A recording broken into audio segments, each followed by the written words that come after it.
Hi and welcome to Z Games. Recorded live at 4ZZZ Studios in Brisbane and broadcast nationally over the Community Radio Network, Z Games brings you the latest gaming news, reviews and interviews from across Australia and around the world. Welcome once again to another exciting episode of Z Games, Australia's greatest gaming radio program. I think that's right. If you have another gaming radio program and you wish to fight us, get in touch. We can arrange that.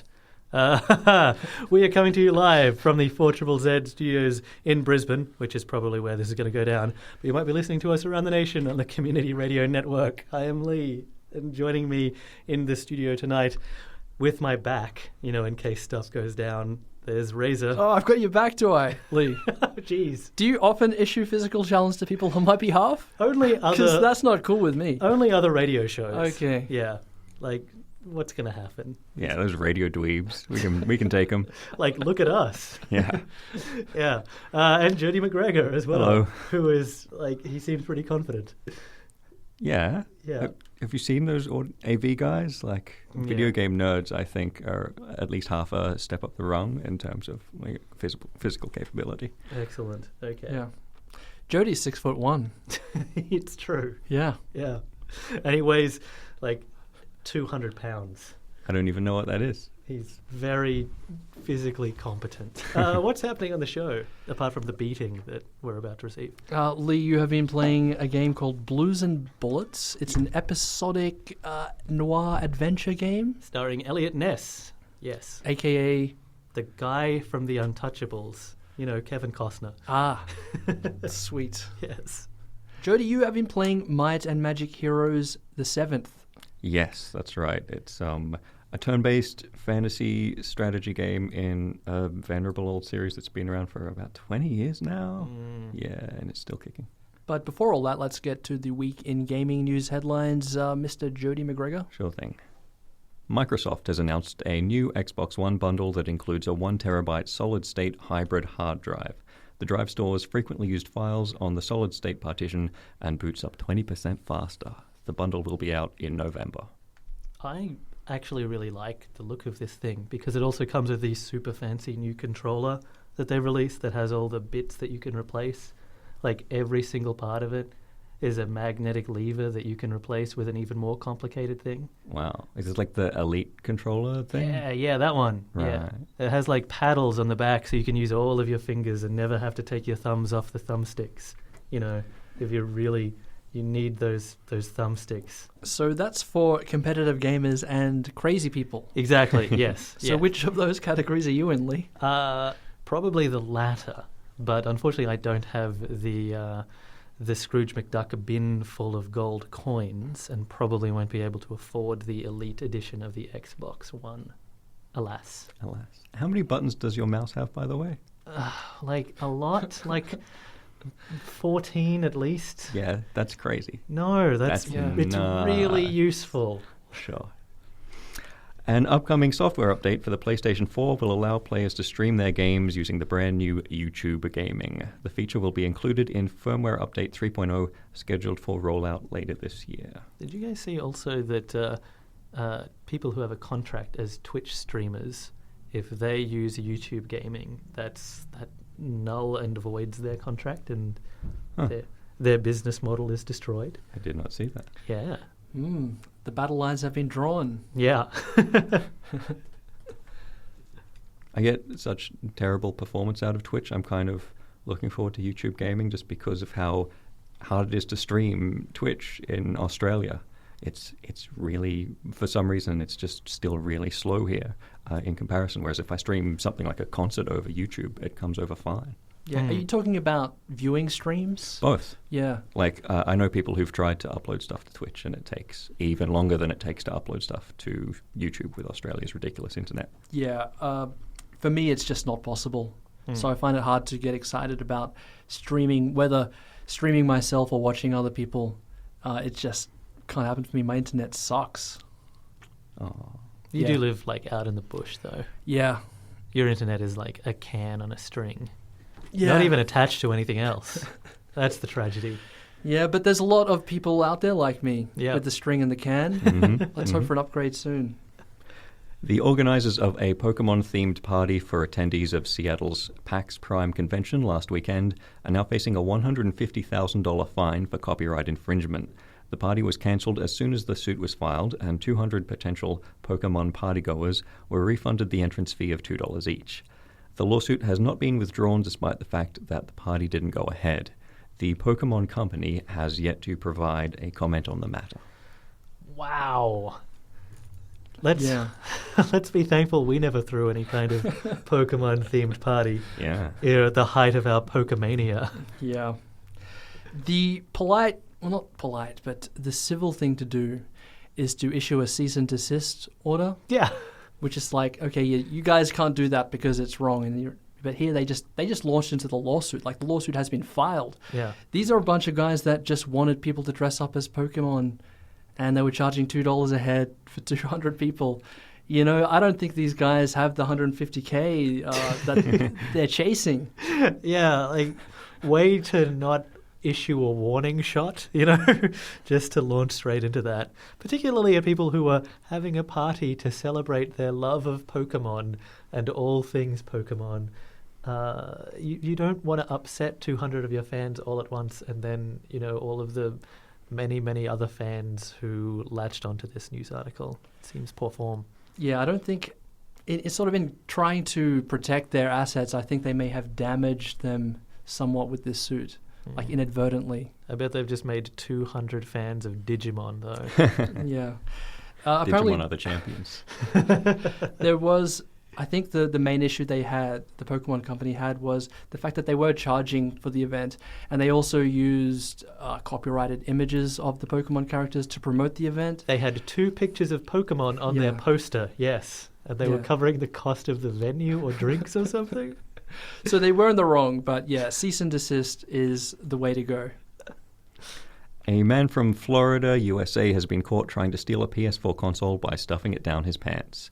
The man was in a Walmart store when he allegedly removed the console from the box and put it inside his trousers along with various accessories. Unsurprisingly, he was caught in the act by a store policeman. Oh, Florida man. You were the worst superhero in the world.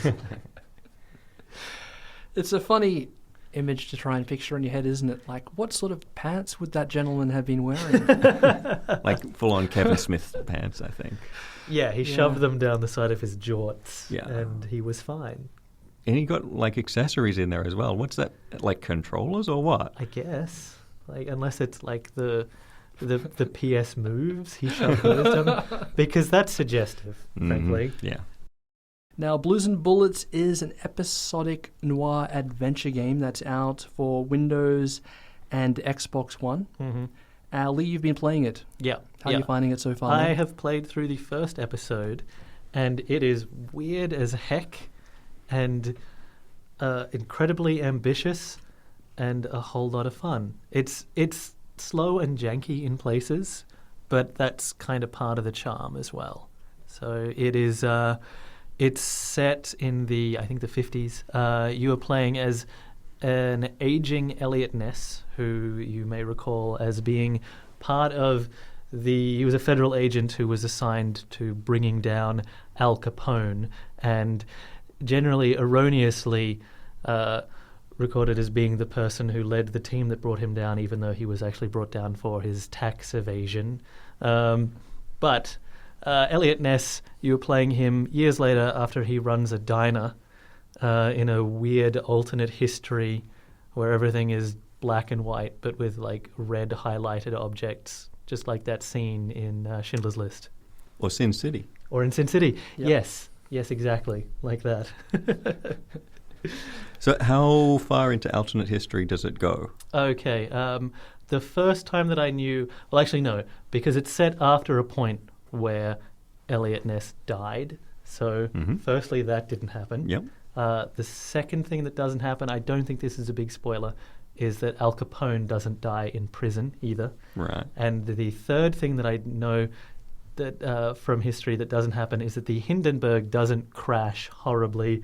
Oh, the humanity, oh, the humanity. And in fact, a deranged and eccentric billionaire instead takes the near crashing of the Hindenburg and turns turns the Hindenburg itself into a luxury, like billionaire's playground hotel far above the city. And that fellow's name is A. Ryan. So, you may start to understand some of the influences that this game is riffing off. It's not alternate history if there aren't Zeppelins. Yeah. Zeppelins or Nazis. You have to have at least one of the two. Yeah. Yes. I'm still expecting Nazis at some point. As I mentioned, the palette for this game is limited entirely to white, grey, black, and red, which, that's the uniform. Mm-hmm. Yeah. Is that effective, do you think, in conveying the mood of the game? Look, I think it's fun. It's not annoying. It's a bit weird in places. I think it certainly makes the game have its own distinctive look. It definitely conjures up that weird Nazi imagery, which it hasn't referenced yet. So I think it's an odd combination of colours, ultimately. So we're just talking about the first episode. This is a planned 5-part series, or? That's right, Yeah. Yes. So in the first episode, you are charged with tracking down a missing person, a missing child, and over the course of your adventure, you will encounter strange old enemies in new places, and you will encounter a gruesome murder scene, and you have to solve that, and the solving of that is a real highlight in the midst of this just endless weirdness. So how does the mystery solving stuff work? Are you hunting for clues? Is it like a point-and-click pixel hunt kind of thing? So it plays out, you've got direct control over your avatar, and you're looking around in an environment.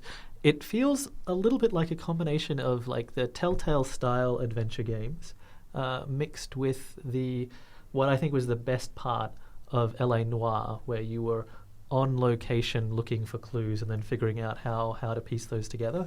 And it does one additional thing, which is that as you're going around the environment looking for clues in each new location, or just as you progress, you have this board, this metaphysical crime board, and you're answering questions about first what the sequence of events was, what the motivation was, whether there was a witness,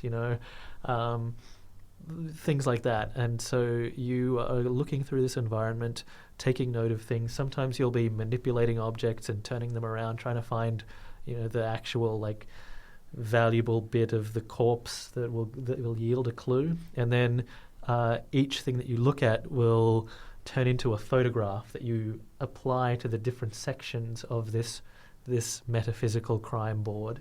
And once you solve one branch, another one might extend out beyond that.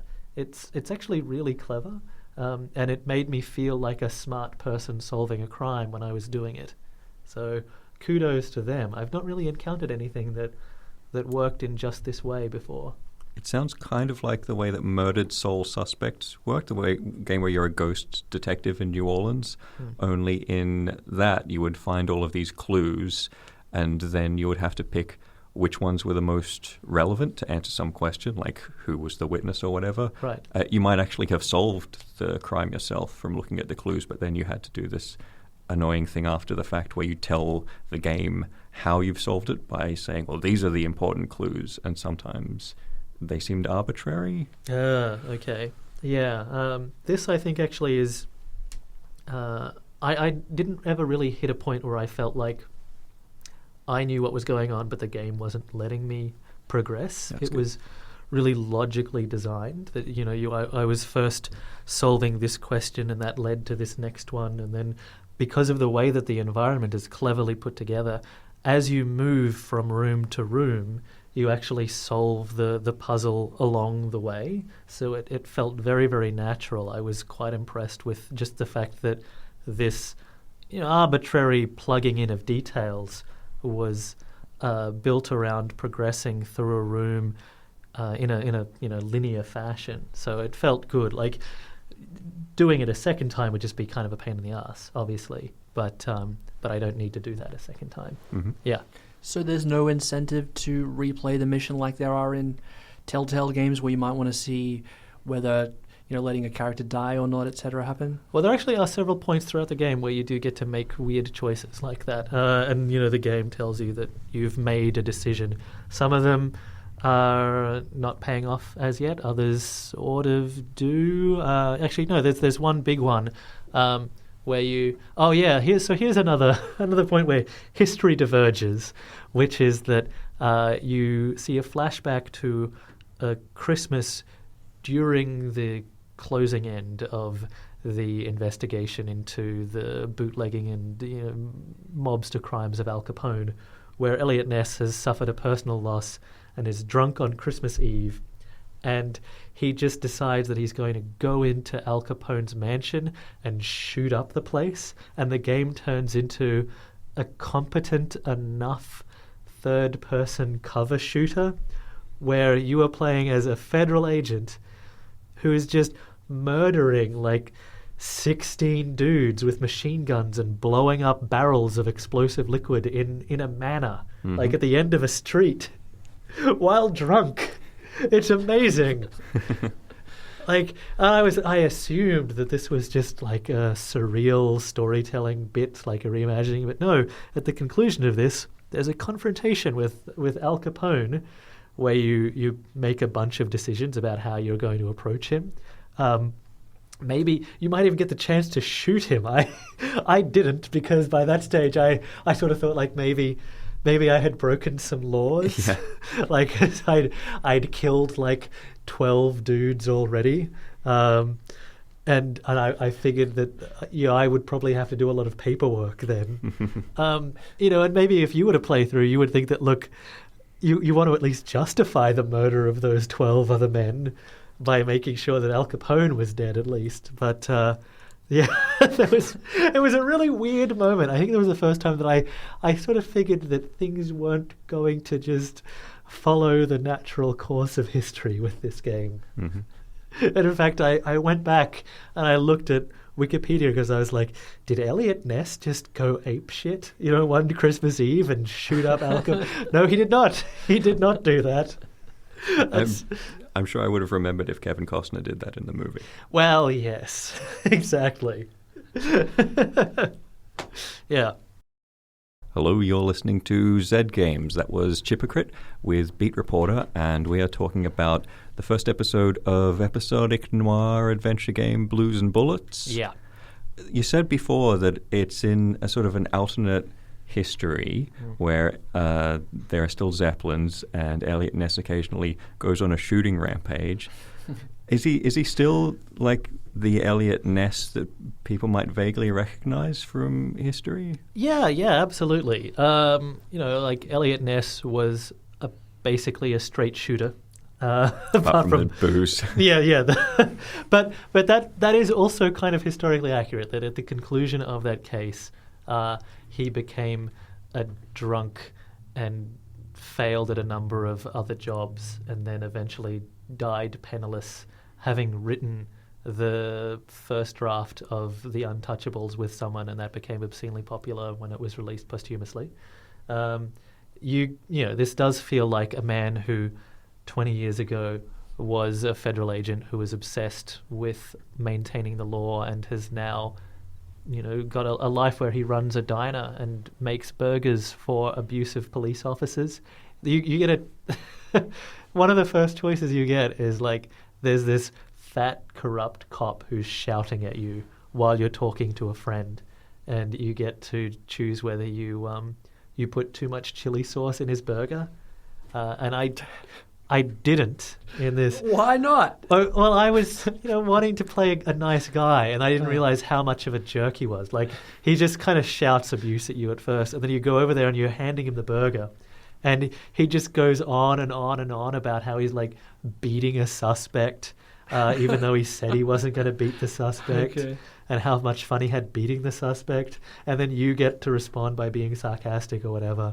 And I really regretted not putting any hot sauce in his burger. Yeah. And then at the conclusion of this, after I had been snarky to him, he tells me that my burger was, I believe his words were, dry as shit, because there wasn't enough sauce in there anyway. Ah. So first, Dang. you know, like I'm going to play through just to overload that thing. I hope that I never have to release the button that stops squeezing the sauce out. This is like a quick time event. You can keep going and going. Yeah, like it's just the trigger that you just hold in.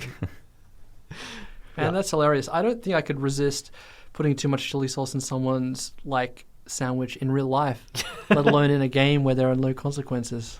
You monster. Yeah. Yeah. So Blues and Bullets. Yes. Are you excited about the rest of the episodes? Like, does it finish in a bang or something? Yeah, the ending is, I don't want to spoil it, but they hold back, and then the rest of their budget is used on this magnificent surprise at the conclusion. And then you also see this little epilogue, which is super, super creepy, because as you're going through this investigation, you realize that some kind of occult activity is going on that involves kidnapped children. And the last thing that you get to do is make a series of weird decisions as a small child at the behest of a deer skull-headed cult creature. And I have no idea what the hell these things are going to result in. I can only assume it's the way that I personally will die. Probably. It's really weird. So I'm really keen to see how this plays out, because this first episode was surprisingly good. It is very, very slow to begin with. It feels almost Lynchian in its obsession with diners and with characters talking about what their secret ingredient is in their blueberry pie. And then it suddenly starts getting into zeppelins and weird drunken shootouts and solving incredibly grisly murders and like trying to figure out where the guy's hands are, stuff like that. So I don't know where they're going to go next with this. It could go anywhere at all. Man, that's crazy. I've got to say I am intrigued. Yeah. I'm actually quite excited to play the game now. It sounds really, really cool. What's astounding, though, is that this is just the first game of a basically unknown small studio, right? Yeah, this is like a tiny team of Spanish guys called a gang of monsters. And yeah, a crowd of monsters. And God, I don't know what they did before this. I assume a lot of drugs or something, because it's amazing. The other great thing about it as well, like that I think is cool for me and maybe other people, is that the voice actor for Eliot Ness is the same as the voice actor for Geralt of Rivia from the Witcher games, which, that guy is basically my favorite character in the world. Well, that just pushed me over from maybe to yes. Yeah. So there you go. And he's basically playing the same kind of character, which is someone who is, old and tired and then has to go out and solve other people's weird monster problems. So, yeah, this is what if Geralt retired and ran a diner and then had to solve cult murders. Yeah. Yep. Yeah, because The Witcher was kind of a detective story as well, in a way. Frequently, yes. So just assume that this is a weird offshoot. Cool. So that's Blues and Bullets, the first episode. It just came out last week for the Xbox One. It's been out for a little while for the PC. Now, as per Z Games policy, we'll come back to Blues and Bullets after the conclusion of the series. Yeah. Yep. So that'll be in. I have no idea. Yeah. Who knows? Hopefully soon. You're listening to Z Games. Now, Jody, you have been playing Might and Magic Heroes 7. That's right. I've been playing the beta version of it. It's not actually out until the end of this month, but Ubisoft have had a couple of rounds of closed beta where people can test out their new turn-based fantasy strategy game. The Heroes of Might and Magic series goes back to 1995, so it's the 20th anniversary, and the new one of what is now called the Might and Magic Heroes series, because Ubisoft bought it a few years back and like to confuse everyone. Yeah. Is very true to what the series has traditionally been about. So this is a game of three parts. On the one hand, it's a game about managing cities and adding new buildings to your cities, which can then give you access to new troop types and things like that. Then it's also an adventure game where the hero who leads your army charges off across a map and gets you some resources and attacks some monsters and finds some gold and levels up. And then it's the tactical game where when you hit a big wall of monsters, your hero transforms into a whole army and a chess sort of square grid appears. And then you have the turn-based battle side of it, which is sort of the heart of it, even though the other stuff has become sort of prettier and shinier over the years until it's actually a significant part of the appeal. Because as an actual combat game, it's still pretty simplistic. Yeah. It's never really got very complicated, even though they've added stuff to it. Each of your units on the field of battle is just represented by one animated crossbowman or pixie or dryad or whatever with a little number above his head that tells you whether you have like 3 or 63 crossbowmen or whatever. And when they attack each other, it's that number above their head that really determines how effective they are. It's just sort of throwing stacks of dudes and hoping you have more dudes in your stacks. That was the gameplay that I remember from, my apparently 20 years of playing this series, because we're all old and falling to pieces.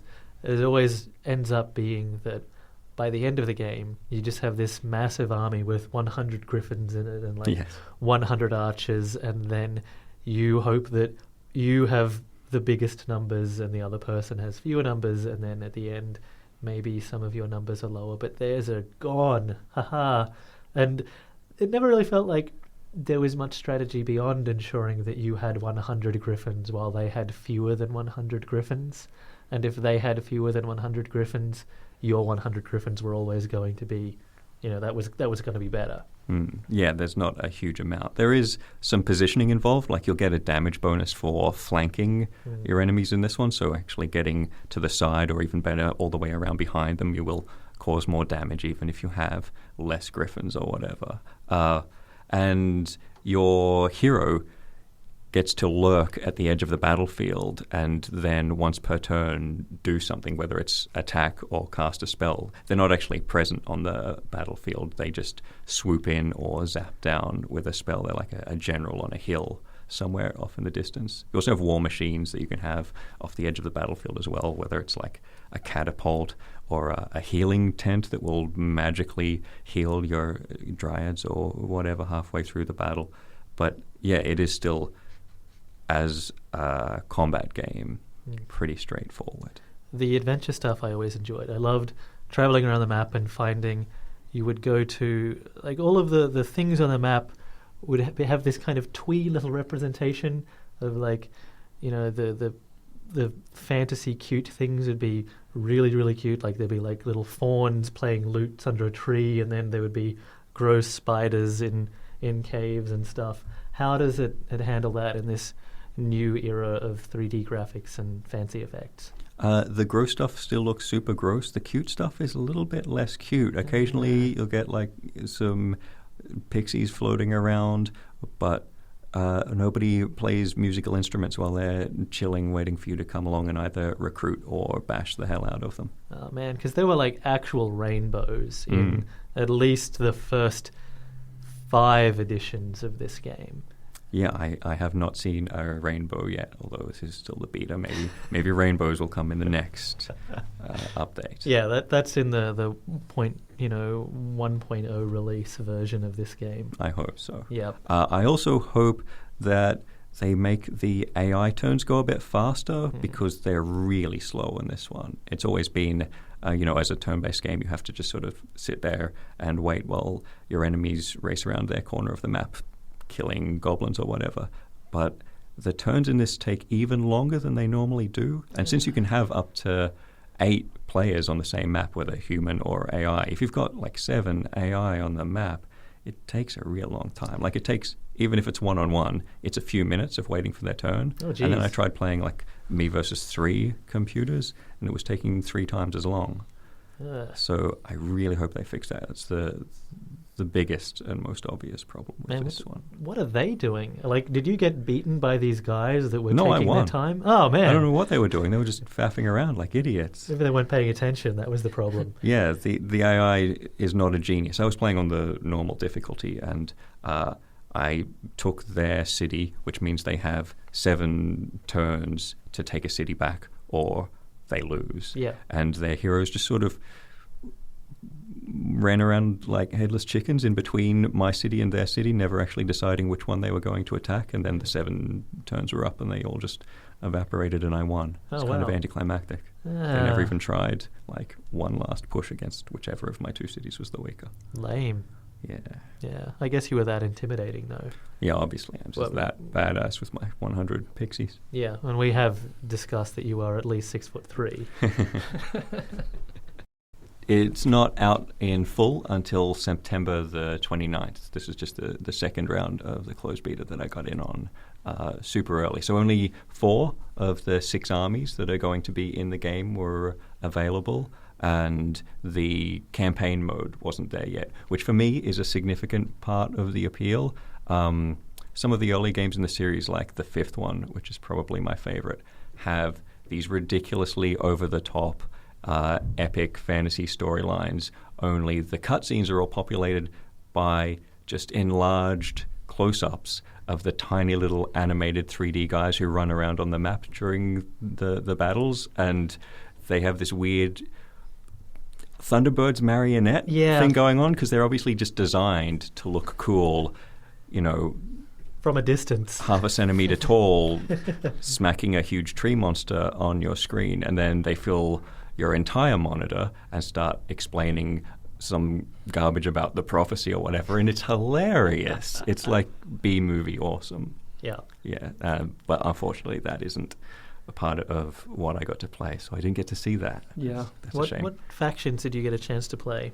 Are they the usual? Yeah, they are. I tried as the Sylvan, who are the elves, with all of their fairy friends, and also as Academy, who are the magic, sort of pseudo-Arabic guys who have flying carpets and a lot of gargoyles and golems and magical constructs. And jinns as well, right? Yes, that's right. Yeah, those guys are fun. Yeah, they are pretty fun. So and the spell effects do look neat. Like I was summoning blizzards and throwing waves of water at the enemies, and that stuff. It did actually look really neat. So what else are we expecting? There would be Inferno is the Hell army? Yeah, I think they're saving that for DLC, but really? they're going to add Necropolis, who are the undead, and Stronghold, who are like the barbarians and orcs. Oh, okay. So those 2 are going to be in the full game, but only 6 armies at launch. So if any more come, it'll be probably DLC. Interesting choice. I always liked playing as the undead because Me too.